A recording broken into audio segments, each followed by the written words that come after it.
जय हिंद साथियों। आज कानूनी कायदा में हम एक बहुत ही महत्वपूर्ण विषय पर चर्चा करेंगे, टोल से संबंधित कानून।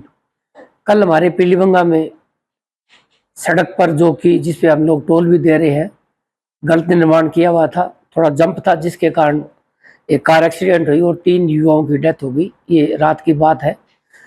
तो हमने सोचा क्यों नहीं हम सब लोग इसके बारे में बात करें। तो टोल के बारे में आपको थोड़ा सा मैं बताऊं कि 1851 में अंग्रेजों ने एक एक्ट लगाया था, the Indian toll act.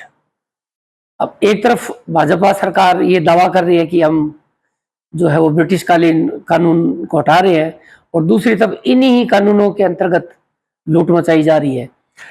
Toll act 1851 में बना, उसमें अंग्रेजों ने ये प्रावधान रखे थे कि सड़क या कोई पुल बनाया हुआ है, उस पर से गुजरने वाले लोगों से टोल टैक्स लिया जाएगा।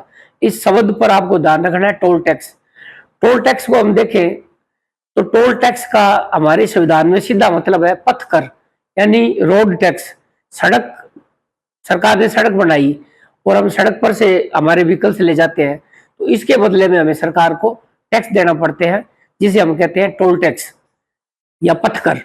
और ये जो पथकर है वो स्टेट लिस्ट में है, यानी पथकर को सिर्फ राज्य सरकार ही लगा सकती है। अब मुद्दा अपने सामने ये है कि जब हम व्हीकल खरीदते हैं तो उस पे हम लोग, हमारी कार पे, हमारे जो भी साधन है, गुड्स के साधन है, उसमें हम एक टैक्स देते हैं जिसको हम कहते हैं ओटीटी, वन टाइम टैक्स। यानी हम सरकार को पूरा पथ कर एक साथ ही पे कर देते हैं जब हमारे नए वाहन का हम पंजीकरण करवाते हैं। तो कायदे से क्या है कि एक बार हमने उस व्हीकल के लिए टैक्स दे दिया ओटीटी, तो जब तक वो उस व्हीकल की जिंदगी है हमें दोबारा टैक्स नहीं देना पड़ेगा, in lieu of use of road. यानी हम सड़क यूज करेंगे, इसके बदले में दोबारा टैक्स नहीं देना है। तो सबसे बड़ा इस टोल टैक्स में ये कमी है कि ये जो है वो डबल टैक्सेशन में आता है, यानी दोहरा टैक्स। जब हमने एक बार टैक्स दे दिया हमारे एक कार के लिए और उम्र भर का वो टैक्स हमने जमा करवा दिया, तो दोबारा उसी सड़क के लिए हमारे से कोई टैक्स नहीं मांग सकता। इस आधार पे कभी भी इस मुद्दे को माननीय सुप्रीम कोर्ट तक नहीं ले जाया गया।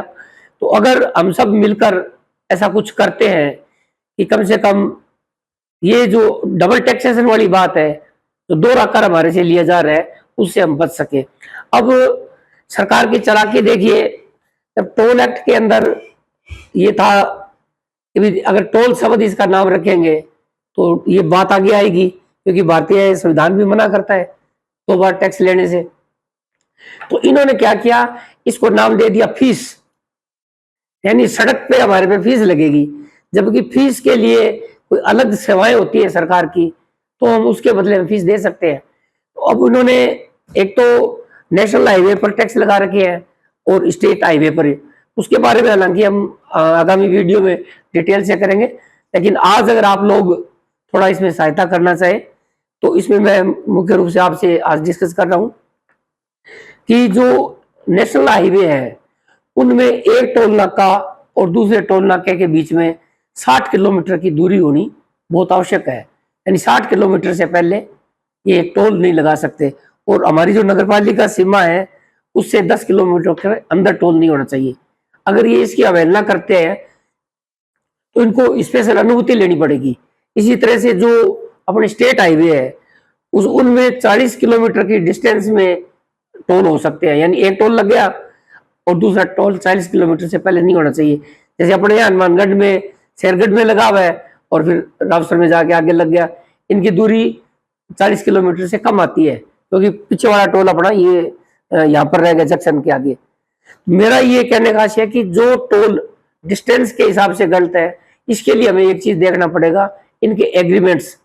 आगामी वीडियो में इनके एग्रीमेंट, जिन जिन टोल से हम प्रभावित है वो एग्रीमेंट हमें लेने पड़ेंगे। क्योंकि टोल के लिए एक तो बड़ा कानून ये है कि जितना एक सड़क के निर्माण में पैसा लगता है तो उसको इतनी अवधि के लिए टोल वसूल किया जाएगा जब तक कि उसकी पोस्ट निर्माण की सड़क की पूरी नहीं हो जाए। और यहाँ पर जो है वो तो इनकी कब से ही जो है कीमतें पूरी होगी। हम अब देने को सिर्फ जिम्मेवार है रिपेयर के, यानी जो रिपेयर का खर्च है उसको ही अब बांटा जाएगा। इसी तरह से ये स्टेट हाईवे में है। तो सबसे पहले हमें ये पता लगाना पड़ेगा कि इन रोड पे कितना खर्चा आया। ये गजट में आता है सारा, अभी चूंकि गजट मिल नहीं रहा है तो आगामी वीडियो से पहले पहले अपने गजट देखेंगे। तो मेरे हिसाब से मैंने जैसे जोड़ा तो इन सब की कॉस्ट पूरी हो चुकी है और अभी ये हमारे से नाजायज वसूली की जा रही है टोल के नाम पर। और छत्तीसगढ़ टोल पे इस अधिनियमों में बिल्कुल साफ लिखा हुआ है कि इस सड़क का मेंटेनेंस की जिम्मेवारी इनकी होगी, अगर इन्होंने प्राइवेट बनवाया है तो। लेकिन मेंटेनेंस है नहीं, और ये सुप्रीम कोर्ट ने भी तय कर दिया कि अगर मेंटेनेंस नहीं है तो कोई रोड टैक्स या कोई भी टोल टैक्स नहीं लगेगा।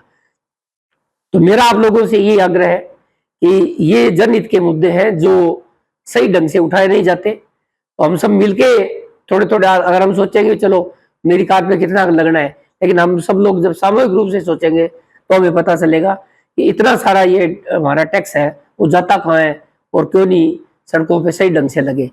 इसके लिए आप लोग, आपके नजदीक जो टोल है, एक तो वहां के किसका टोल है वो, उस ठेकेदार का नाम और उसके एग्रीमेंट की कॉपी, ये अगर आप लोग उपलब्ध करके इस चैनल पे नीचे सब्सक्राइब करके आप हमें मैसेज दीजिए, ताकि हम 10 या 15 दिन में आगामी तैयारी करके और इस मुद्दे को अलग से उठा सके।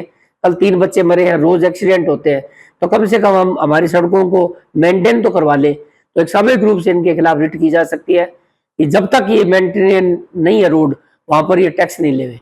पीलीबंगा रोड के बारे में हमने 7 बार पीएम के पोर्टल पे शिकायतें की और किसी भी शिकायत का कोई जवाब नहीं है। तो मेरा आप लोगों से आग्रह है कि जागते रहिए और हमारी सुरक्षा का जो दायित्व है वो हमारे पर ही है। सरकारें हमारे प्रति किसी भी तरह से उत्तरदायी साबित नहीं हो रही है। और आगामी चुनाव में एक अच्छे जनप्रतिनिधि के पक्ष में मतदान कीजिए जो हमारे इन मुद्दों को सरकार तक ले जाए जा सके। जय हिंद, वंदे मातरम, नमस्कार।